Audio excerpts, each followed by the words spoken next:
مرحبا. أهلين. كيف الحلم؟ ما عرفتك والله. ها شفتي؟ انت مشكلتك انك لهلا ما بتعرفي غلاوتك عندي. أمجد بلاها هالمقدمات، هات من الآخر.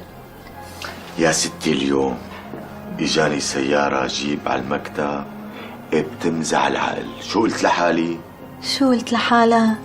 قلت لحالي هاي السيارة غرضك تمام، وانت روح قلبك تركبي سيارات عالية مو؟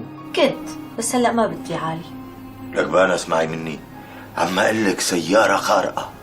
أمجد ليش عم تحاول تقنعني بهالسيارة؟ لا ولا شيء، بس هيك حبيت لك اياها.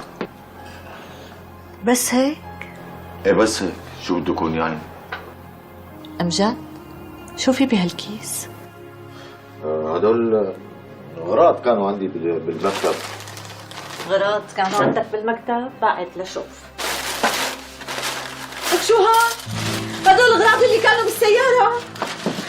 أمجد اوعى تقول انك بعت السيارة وبيطلع جناني لك طولي بالك، شو صار لك؟ بعتها ولا لا؟ ايه بعتها، لك اجاني فيها 300,000 بكبهم كخها يعني. الله لا يعطيك عافية فوق تعبك. ايه وانا حبيبتي بكره بشتري لك سيارة احلى منها ب100 مرة. خلاص أنا ما عاد بدي منك سيارات ولا عاد بدي منك شيء. وين وعدك لي؟ وين؟ استكثرت علي شقفة سيارة. هي غلاوتي عندك 300,000. بعد ذكرياتي ب300,000. ذكرياتك؟ حبيبتي بانا ما صار لها السيارة عندك غير شهر، يعني ما حلو يصير في ذكريات مو؟ القصة لا شهر ولا سنة، القصة قصة مبدأ. أصلا أنت إنسان بلا مبدأ، ممكن تبيعني بأي لحظة. لك شو بيعك ما بيعك؟ شو هالحكي هاد؟ لك بيع واشتري على كيفك.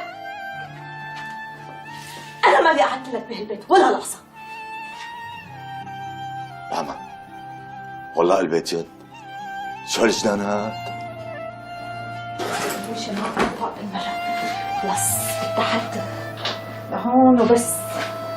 لك يا بانا طولي بالك، كبري عليك، شو عم تعملي؟ بدي كبر عقلي ولا بدي طول بالي، بعد هيك من طريقي بدي اعرف طبخراتي. لك بانا حياتي عمري، الله وكيلك لاشتري لك سيارة جيب جد رباعي لونها نودي وفتحة سقف بانورامي. الله وكيلك بكره بكون عندك. عبالك لا ما تفتح لي سيرة السيارات، واذا بتفيد اطلع لبرا بدي اعرف طبخراتي. اذا اطلع لبرا عم اقول لك امجد. ايه؟ اذا ممكن خليك بدك يا بابا تكرم عينك. يا ريت.